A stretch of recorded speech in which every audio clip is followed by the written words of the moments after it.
तो हेलो मेरे बच्चों, जैसे कि मैंने कहा था कि मैं नेक्स्ट वीडियो में कोई ना कोई चैप्टर शुरू करूंगा आपके लिए 10th क्लास का। तो मैं शुरू करने जा रहा हूं आपका ट्रिग्नोमेट्री। ओके, मैंने ट्रायंगुलर ट्रिग्नोमेट्री में से बोला था, तो ट्रिग्नोमेट्री शुरू कर लेते हैं। ठीक है, अच्छा चैप्टर है, बेसिक से समझेंगे और कोई ये ना समझे कि टफ है, बहुत ईजी है। देखो बस फॉर्मूला बेस्ड है, जिसको जितने अच्छे फॉर्मूले याद होंगे तो उससे काम बनेगा।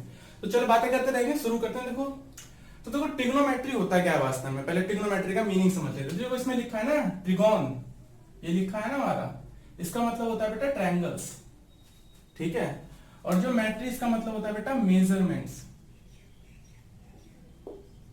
ठीक है, तो बेसिकली ट्रायंगल की मेजरमेंट्स को ट्रिग्नोमेट्री कहा गया है। ठीक है, तो जिन बच्चों को नहीं पता बता देता हूं कि ट्रायंगल्स क्या होते हैं। तो चलो अगर मैं ट्रायंगल्स की बात करूं कि भाई देखो ट्रायंगल्स क्या होते हैं। देखो ट्रायंगल्स होता है, ट्रायंगल्स जो होते हैं ना ट्रायंगल हमारे होते हैं, triangle is a closed figure which is made by 3 non collinear points. मतलब 3 नॉन कोलिनियर पॉइंट से मिलकर बनी एक क्लोज्ड फिगर ट्रायंगल बन जाती है।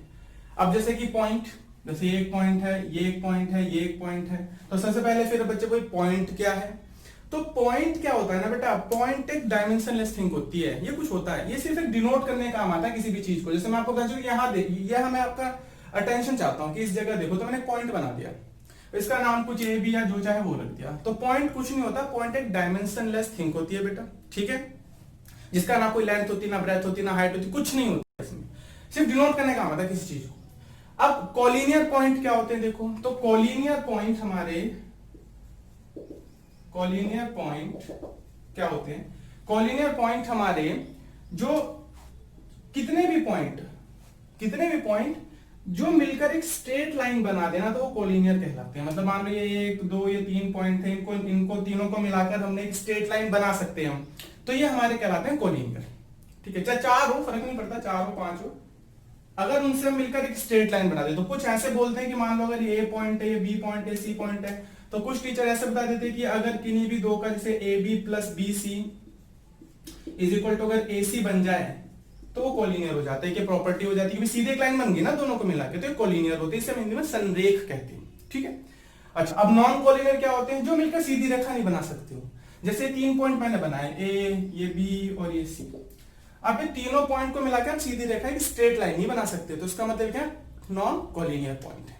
समझ रहे हो, ये नॉन कोलिनियर पॉइंट है। ठीक है कि नहीं है। तो अगर इन नॉन कोलिनियर पॉइंट को मिलाकर मैं क्लोज्ड फिगर बनाने की कोशिश करूं, तो आप खुद समझ जाओगे ये क्या बन गया, ट्रायंगल। समझ रहे हो, क्या बन गया हमारा, ट्रायंगल बन गया। ठीक है कि नहीं है, जिसमें ये जो पॉइंट होते हैं बेटा ये कहलाते हैं वर्टेक्स ऑफ द ट्रायंगल, और वर्टेक्स पे ही बनते हैं एंगल्स। तो कितने एंगल्स हो गए ट्रायंगल में, 3 एंगल्स। ये कहलाती है बेटा लाइन सेगमेंट्स। तो कितनी लाइन सेगमेंट्स होगी इसमें, 3 लाइन सेगमेंट्स। ये इसका इंटीरियर पार्ट होता है और ये बाहर एक्सटीरियर पार्ट होता है। तो समझ में आता है कि ट्रायंगल क्या होता है। Triangle is a closed figure which is made by 3 non collinear points. ठीक है, कोई भी कहीं भी बना दो, 3 ऐसे बना दो, नॉन कोलिनियर है, ये देखो ट्रायंगल बन जाएगा। ऐसे बना दो, देखो ये ट्रायंगल बन जाएगा। ये 3 उसके वर्टेक्स हैं, ये 3 उसके एंगल्स हैं, वो 3 उसकी लाइन सेगमेंट्स हैं। ठीक है, और पॉइंट मैंने तुम्हें बता दिया। तो ये तो होते बेटा हमारे ट्रायंगल होता है। ठीक है, अब ट्रायंगल को बेटा हमने कितने पार्ट में बांट रखा है, तो ट्रायंगल को हमने बांट रखा है 2 तरीके से बेटा ट्रायंगल को हम बांट सकते हैं। ठीक है, कौन कौन से 2 तरीके से देखो हम ट्रायंगल को बांट सकते हैं। एक ट्रायंगल समझ गए ना, नॉन कोलिनियर पॉइंट से मिली बंद आकृति जो होती है। एक अकॉर्डिंग टू साइड्स, ठीक है, और दूसरा अकॉर्डिंग टू एंगल्स। तो मैं बस बता रहा हूं, ट्रिग्नोमेट्री बता रहा हूं, पर मैं ट्रायंगल के बारे में थोड़ा सा इंट्रोडक्शन आपको दे दूं। ठीक है, तो अकॉर्डिंग टू साइड जरा देखेंगे, तो अकॉर्डिंग टू साइड बेटा कितने ट्रायंगल बनते हैं हमारे, 3 ट्रायंगल बनते हैं। सबसे पहला क्या बनता है बेटा हमारे अकॉर्डिंग साइड से, स्केलेन। ठीक है ना, और दूसरा क्या बनता है बेटा, आइसोसेलेस, और तीसरा हमारा बनता है कौन सा, इक्विलेटरल।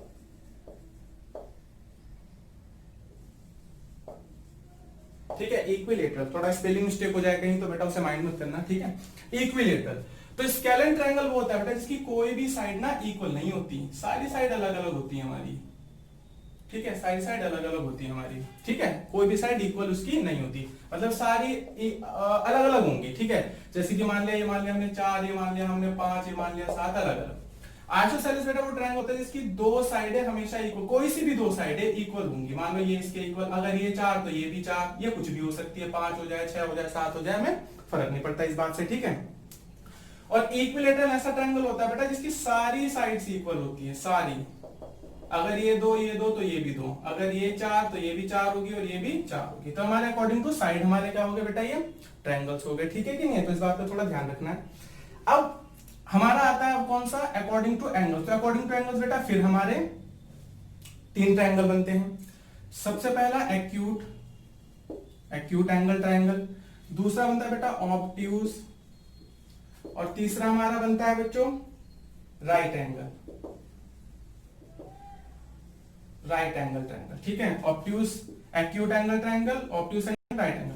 देखो एक्यूट एंगल ट्रायंगल वो होता है बच्चे जिसमें सारे एंगल 90 डिग्री से छोटे होते हैं, मतलब angle A, angle B, angle C सब 90 डिग्री से छोटे होंगे, कोई भी 90 डिग्री से बड़ा नहीं हो सकता, इसमें सारे छोटे होंगे, ये भी 90, ये भी 90, कुछ भी हो 90 डिग्री से छोटे होंगे। मतलब ये 45 हो सकता है, 60 हो सकता है, 70 हो सकता है, लेकिन कोई भी 90 से बड़ा नहीं हो सकता, ठीक है।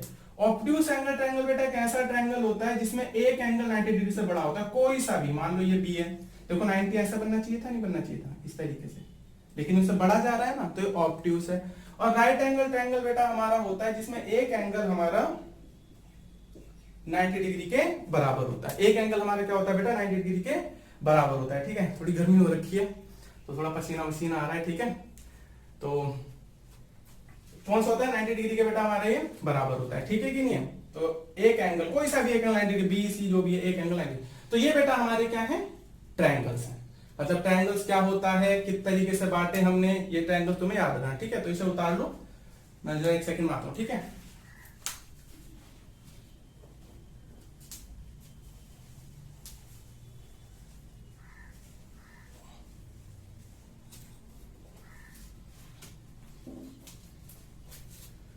ठीक है, तो चलो करें। तो मुझे आई होप आपने उतार लिया होगा। तो अब हमें ट्रिग्नोमेट्री में क्या करना है ना बेटा, वैसे तो किसी भी ट्रायंगल की मेजरमेंट लेते हैं, लेकिन ट्रिग्नोमेट्री में आपको राइट एंगल ट्रायंगल के बारे में पढ़ना है, कि ट्रिग्नोमेट्री में राइट एंगल ट्रायंगल के बारे में आपको पढ़ना है। तो राइट एंगल ट्रायंगल की बात हम कर लेते हैं। तो ये मैंने उनके लिए बताया जिन बच्चों को ट्रायंगल का थोड़ा पता नहीं है, बाकी जिनको पता है अच्छी बात है, ठीक है। तो थोड़ा सा राइट एंगल ट्रायंगल के बारे में पढ़ते हैं। तो देखो राइट एंगल ट्रायंगल की मैं बात करूं तो एक ऐसा ट्रायंगल, जैसे मैंने अभी बताया, जिसमें एक एंगल 90 डिग्री हो, वो राइट एंगल ट्रायंगल कहलाता है, ठीक है। जिसमें एक एंगल कितने डिग्री हो हमारा, 90 डिग्री हो, ठीक है। तो जैसे मान लो एंगल बी 90 डिग्री है, तो 90 डिग्री के सामने वाली साइड हमेशा बेटा हाइपोटेनियस कहलाएगी, ठीक है, हाइपोटेनियस कहलाएगी, ठीक है कि नहीं है। राइट 90 डिग्री के सामने साइड हमेशा क्या कहलाएगी बेटा, हाइपोटेनियस कहलाएगी। अब ये जो है हमारा, ये बेस भी हो सकता है और ये भी बेस हो सकता है। अब ये भी परपेंडिकुलर हो सकता है, ये भी परपेंडिकुलर हो सकता है, डिपेंड करता है कि आप किस एंगल के रिस्पेक्ट में ले रहे हो। अगर आप एंगल सी के रिस्पेक्ट में बात करोगे तो ध्यान रखना, जिस एंगल के रिस्पेक्ट में बात की जाती है उसके सामने वाली साइड हमेशा परपेंडिकुलर होगी। तो मान लो अगर मैं सी के बारे में बात कर रहा हूं, तो सी के सामने कौन सी साइड है, ए बी, तो ये बन जाएगी बेटा परपेंडिकुलर, और ये बन जाएगी अपने आप ही बेस, बी सी, समझे। और अगर मैंने बात करी होती एंगल ए के बारे में, तो एंगल ए के जो सामने साइड है, मतलब अब की बार ये जो हमारी बीसी है, ये बन जाती बेटा परपेंडिकुलर एंगल, अगर ए की बात करी होती तो, और ये अपने आप ही बन जाती क्या बेटा, बेस। समझ बात आई। तो इस बात का हमें ध्यान रखना है राइट एंगल ट्रायंगल में, ठीक है। तो राइट एंगल ट्रायंगल, एक एंगल जो 90 डिग्री में एक एंगल होता है, वो उसके सामने वाली साइड क्या होगी हमेशा बेटा, हाइपोटेनियस। अब बेस और परपेंडिकुलर कुछ भी हो सकता है, जो दोनों साइड हमारी बची उसमें से, इसमें से या इसमें से कोई भी हमारा बेस परपेंडिकुलर हो सकता है, डिपेंड करता है कि कौन सा एंगल आप ले रहे हो, ठीक है। अगर एंगल सी आपने लिया तो ये परपेंडिकुलर, ये बेस हो जाएगा, और अगर एंगल आपने ए लिया तो ये परपेंडिकुलर, ये बेस हो जाएगा। तो ये तीसरी बात हमें जाननी जरूरी है। अब देखो ट्रिग्नोमेट्री में बेटा जो हमारा है, ठीक है, ट्रिग्नोमेट्री में बेटा जो हमारा है कुछ नहीं है, कुछ ट्रिग्नोमेट्रिक रेशियोज होते हैं, ठीक है। जैसे कौन कौन से होते हैं हमारे, साइन थीटा, कॉस थीटा, ठीक है, और आपका टेन थीटा, और आपका कॉसेक थीटा, ठीक है, sec थीटा और cot थीटा। ये हमारे कुछ ट्रिग्नोमेट्रिक रेशियो होते हैं। और थीटा बेटा कुछ नहीं होता, थीटा एक ग्रीक अल्फाबेट का, मतलब ग्रीक अल्फाबेट का एक लेटर होता है, छठा सातवां होता है शायद, ये जैसे हमारे एबीसीडी होते हैं ना वैसे। तो अगर हमें कोई एंगल पता नहीं होता ना तो उसे थीटा एज्यूम कर लेते हैं। जैसे मान लो मैं एंगल सी नहीं पता ना, तो आप इसे लेट थीटा कर सकते हो, ये थीटा एंगल है, हमें पता ही नहीं है ना, तो जिसे थीटा मान लेते हैं हम। ठीक है, कुछ भी मान सकते हैं, अल्फा बीटा फाई जो चाहे वो मान लो, लेकिन मोस्ट प्रोबेबली हम थीटा मानते हैं। तो ये हमारे क्या होते हैं, ट्रिग्नोमेट्रिक ना रेशियोज होते हैं। तो ये 6 रेशियोज होते हैं। तो इनका मतलब क्या है, ये कुछ नहीं है, ये सिर्फ एक राइट एंगल ट्रायंगल की साइड्स को बताते हैं कि साइन थीटा किसी भी राइट एंगल ट्रायंगल की दो साइड्स का रेशियो है। तो ये रेशियो है, जैसे कि इसे याद रखने के लिए आपके पास, हमारे पास एक फॉर्मूला हम बना देते हैं कि पी बी पी और एच एच बी, ये बना देते हैं बेटा, P B P H H B. याद रख लेना, पाकिस्तान भूखा प्यासा हिंदुस्तान हरा भरा, बहुत सारी चीजें हम कह सकते हैं, है ना। ऐसे भी कह सकते हैं पापा भी अरबी हो गए, हाँ हाँ बेटा, मतलब जो भी चाहे वो कर बना लो आप, याद करने का तरीका होना चाहिए बस। ठीक है, तो साइन देखो सबसे पहले यहाँ पे याद रखो साइन थीटा होगा, ये हमारा बेटा कॉस थीटा होगा, और ये हमारा होगा टेन थीटा। ठीक है, और साइन के अपोजिट यहाँ पे रेसिप्रोकल में ये होगा कॉसेक थीटा, ये होगा सेक थीटा, और ये होगा बेटा हमारा कॉट थीटा। ठीक है, ये ध्यान रखना है हम लोगों को।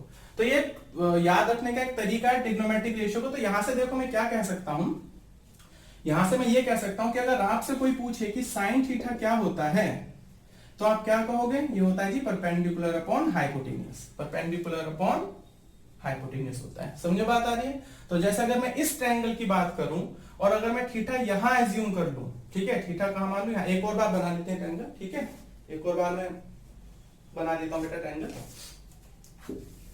जैसे कि एक और बार, जैसे कि हमने एक राइट एंगल ट्रायंगल बेटा बनाया ए बी सी, और ये 90 डिग्री, और यहां मान लो मैंने थीटा एज्यूम कर लिया।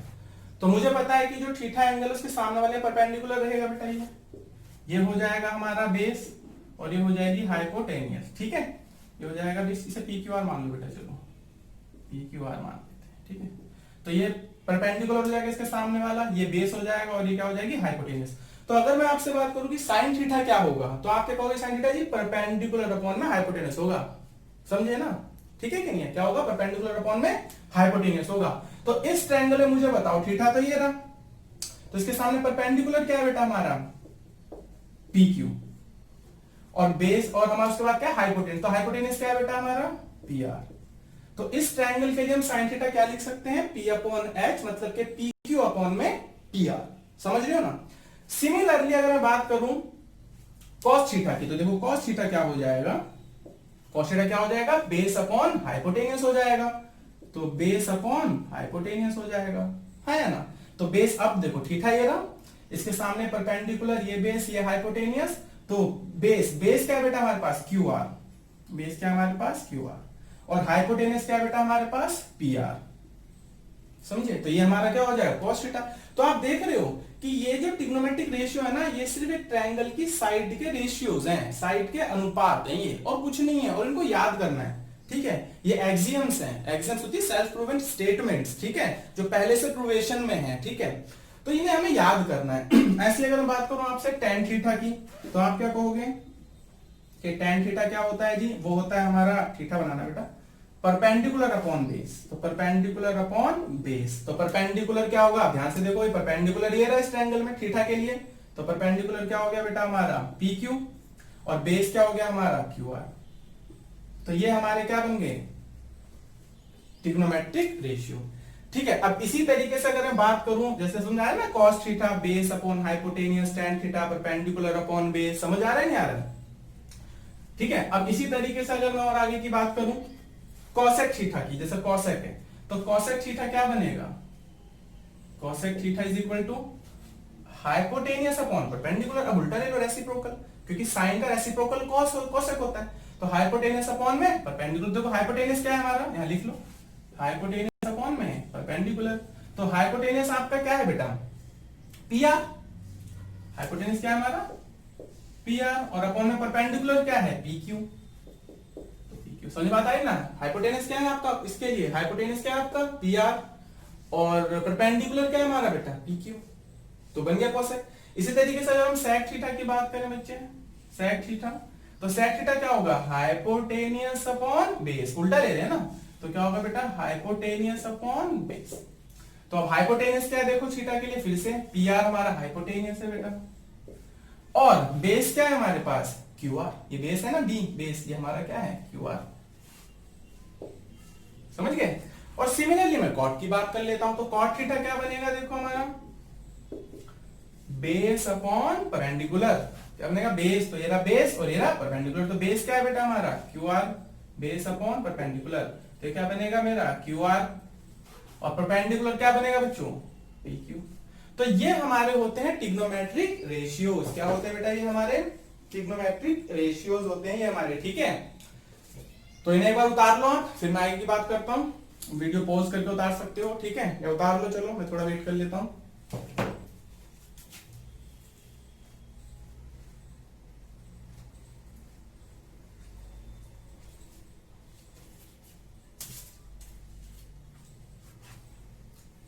ठीक है, तो आज तुमने उतार लिया होगा बेटा, ठीक है, तो अब आगे की बात करते हैं। तो देखो मैं ये बता रहा था, बेसिक्स हैं, ये फॉर्मूला आपको याद करने पड़ेंगे, बिल्कुल बेसिक्स हैं, ठीक है।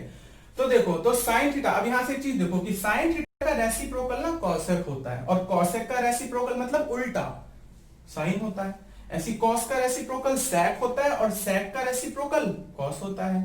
टैन का रेसिप्रोकल कॉट होता है, और कॉट का रेसिप्रोकल टैन होता है, मतलब अपोजिट, हिंदी में कहते हैं व्युत्क्रमानुपाती, हिंदी में, जो हिंदी वाले बच्चे हैं, ठीक है। हिंदी वाले बच्चे से लाल बटे कका से याद करते हैं, ये एल ए एल के ए हो जाता है, ठीक है, लाल बटे कका, एल मतलब लंब, ठीक है, के मतलब कर्ण, ए मतलब आधार, तो इस तरीके से सेम ये रहता है, बस ऐसे लिख लेते हैं, एल ए एल के ए, बस ये लिख लेते हैं, ठीक है। तो चलो उसकी बात मैं बाद में करूंगा, ठीक है कि नहीं है। अच्छा, अब आगे देखते हैं, देखो ध्यान से, अब और यहाँ पे बात हम समझ लेते हैं, तुमने उतार लिया तो और बात यहाँ पे हम समझ लेते हैं, तो ध्यान से देखो। एक तो ये चीज हमारी होगी बेसिकली कि कैसे में क्या करना है, और कुछ फॉर्मूले में आपको और बता देता हूं, ठीक है। देखो और फॉर्मूले बेटा हमारे क्या है, कि साइन थीटा जो हमारा होता है उसे मैं 1 अपॉन, साइन की जगह 1 अपॉन कॉसेक लिख सकता हूं, 1 अपॉन कॉसेक थीटा, ये उल्टा होता है। और सेम हम इसे ऐसे भी लिख सकते हैं कि जो कॉसेक थीटा होता है, दिख रहा होगा शायद वहां तक, वो देखो कॉसेक थीटा, तो वो क्या होगा, 1 अपॉन साइन थीटा होगा, ठीक है। तो उसे हम क्या लिख सकते हैं, 1 अपॉन साइन थीटा लिख सकते हैं, ठीक है कि नहीं है। सिमिलरली कॉस थीटा को देखो हम क्या लिख सकते हैं, कॉस थीटा को देखो, कॉस थीटा ये रहा, तो कॉस थीटा क्या है, 1 अपॉन सेक थीटा लिख सकते हैं, क्या लिख सकते हैं बेटा, 1 अपॉन सेक थीटा। और सिमिलरली इसका अपोजिट करें, अगर सेक थीटा की बात करूं बेटा मैं, तो सेक थीटा को हम क्या लिख सकते हैं, 1 अपॉन कॉस थीटा लिख सकते हैं, 1 अपॉन कॉस थीटा लिख सकते हैं, हाँ है ना, ठीक है। सिमिलरली अगर मैं आपसे tan पूछूंगा तो आपको पता ही होगा, ठीक है, अरे बोलो क्या लिखेंगे, बताओ, पता चली गया होगा ना, क्या लिख सकते हैं, 1 अपॉन कॉट थीटा लिख सकते हैं, क्या लिख सकते हैं बेटा, 1 अपॉन कॉट थीटा। और कॉट थीटा को क्या लिख सकते हैं बच्चों हम, इसका अपोजिट हो जाएगा 1 अपॉन tan थीटा, ये चीज हम लिख सकते हैं, हाँ है ना।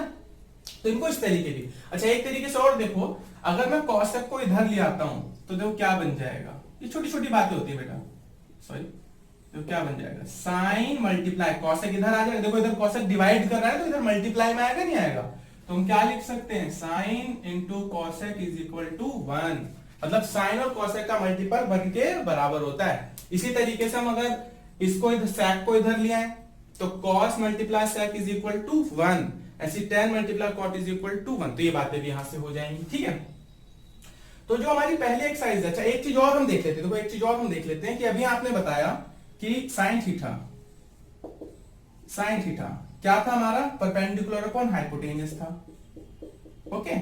और cos थीटा बेटा हमारा क्या है, बेस अपॉन हाइपोटेनियस है।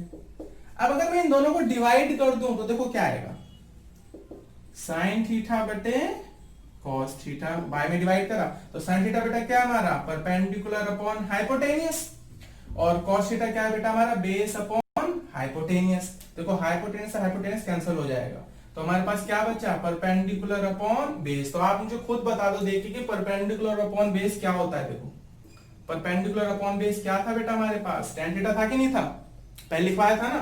तो देखो इसकी जगह मैं क्या लिख सकता हूँ tan थीटा, तो मैं क्या लिख सकता हूँ बेटा कि sin theta upon cos theta, थोड़ा नीचे तो नहीं हो रहा, देख लेना, इज इक्वल टू क्या होता है बेटा हमारा tan थीटा।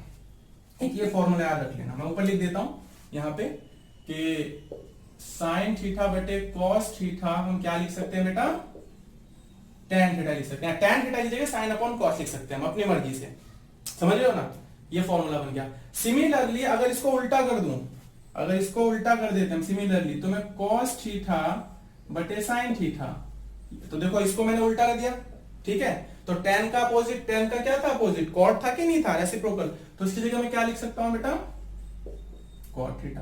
तो ये हमारे बेसिक फॉर्मूले स्टार्टिंग में हैं, ठीक है, बेसिक फॉर्मूले हमारे स्टार्टिंग के हैं जो ट्रिग्नोमेट्रिक चैप्टर में इंट्रोडक्शन में मतलब शुरू में है। पहले देखो मैंने एक बार फिर से बताया था, ट्रायंगल्स मैंने बता दिए कितने टाइप के, तो बस नॉर्मली बताए थे कि भाई जिसको नहीं पता वो समझ ले कि ट्रायंगल क्या होता है, नॉन कोलिनियर पॉइंट से मिली क्लोज फिगर होती है, वर्टेक्स उसके ट्रायंगल एंगल 6 होते हैं हमारे।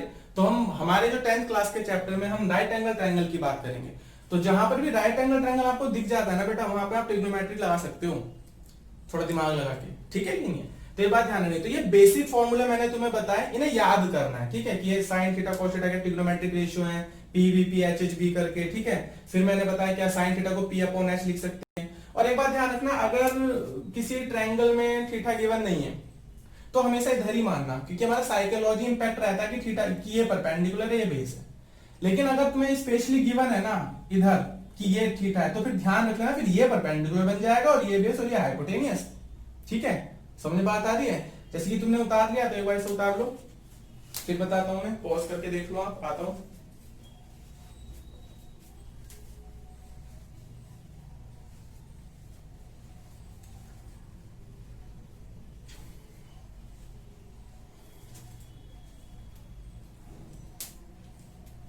ठीक है, तो ये तो समझ आ गई सारी कहानी, आपको आई गई होगी, और नहीं आई होगी तो कोई बात नहीं, कमेंट बॉक्स में लिख देना कि सर एक बार दोबारा बता दो, मैं दोबारा नेक्स्ट वीडियो में उसको कर दूंगा आपको, ठीक है, तो कोई दिक्कत वाली बात नहीं है। तो ये चीजें ध्यान रखना।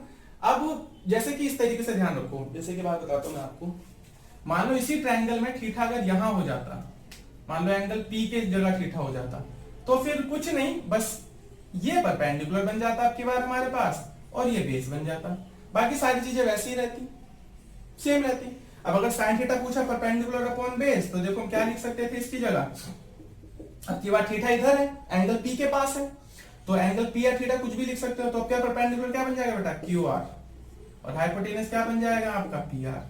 बस इतना अंतर होता है और कुछ अंतर नहीं होता, ठीक है। जब जिस सवाल करेंगे तो आपको समझ आ जाएगी कहानी, ठीक है कि नहीं है, कि किस तरीके से बात हमारी चल रही है। तो ये आपका 8.1 जो हमारा चैप्टर है, इतना नॉलेज इनफ है उसे करने के लिए, ठीक है, इसके अलावा और कोई नॉलेज नहीं हमें उसको लिए चाहिए, इनफ है। और एक बस हमें थोड़ा पाइथागोरस थ्योरम के बारे में पता होना चाहिए, जो आपको पता होगा, जो क्या बताती है पाइथागोरस थ्योरम, वो ये बताती है बेटा, पाइथागोरस थ्योरम जो हमारी वो ये बताती है कि एक राइट एंगल ट्रायंगल में जो हाइपोटेनियस का स्क्वायर होता है वो परपेंडिकुलर और बेस के स्क्वायर के बराबर होता है। इधर लिख लो परपेंडिकुलर बेस, चाहे कैसे कर लो, वो परपेंडिकुलर प्लस बेस स्क्वायर के बराबर होता है। मतलब कर्ण का वर्ग बराबर होता है, कर्ण का वर्ग बराबर होता है लंब के वर्ग के प्लस आधार के वर्ग के, ये हमें बताती है। मतलब कहा जाए तो पी आर स्क्वायर बराबर होगा P Q square plus Q R square इस ट्रायंगल में। तो एक पाइथागोरस थ्योरम का और हमें यूज करना है, और सिर्फ इतने नॉलेज पे, ठीक है। लेकिन आपको इसे करना पड़ेगा भी, देखो ट्रिग्नोमेट्री कुछ है नहीं, फॉर्मूला बेस्ड है, और थोड़ी सी हमें बस समझ होनी चाहिए, ठीक है ना, बेसिक चीजों की। बाकी धीरे धीरे करके समझ लेंगे, ऐसी कोई दिक्कत वाली बात नहीं है। तो ये जो है बस इतने उस पर आपका 8.1 चैप्टर खत्म हो जाएगा, इतनी नॉलेज पर, ठीक है। तो इसको अच्छे से रिवाइज करिए, बढ़िया से इसको रिवाइज करिए। कोई चीज समझ नहीं आई हो तो मुझे बता देना, मैं दोबारा उसको एक बार ही बता दूंगा बढ़िया तरीके से, ठीक है। तो ये हमारा बेसिक से ये फॉर्मूले आपको याद करने की, sin थीटा क्या होता है, cos थीटा परपेंडिकुलर क्या होता है, ठीक है। ज्यादा अगर किसी को थोड़ा बहुत नहीं समझ आ रहा तो ज्यादा हेडेक मत लेना, बस आप इनको याद कर लेना जो मैंने बताया लिख के, उनको बस याद कर लेना, ठीक है, और कुछ नहीं है। तो नेक्स्ट क्लास में जब मैं आऊंगा तो मैं आपके लिए, आपने शायद ये आई होप कर ही लोगे सारे के सारे रिवाइज, तो नेक्स्ट क्लास में जब मैं आऊंगा तो मैं आपको 8.1 कंप्लीट कराऊंगा, ठीक है, बढ़िया तरीके से 8.1 हम कराएंगे, इसी के ऊपर जो सवाल है वो हम कराएंगे ट्रिग्नोमेट्री के, ठीक है। तो तब तक आप इन्हें अच्छे से रिवाइज करिए, ठीक है। Take care, bye, thank you.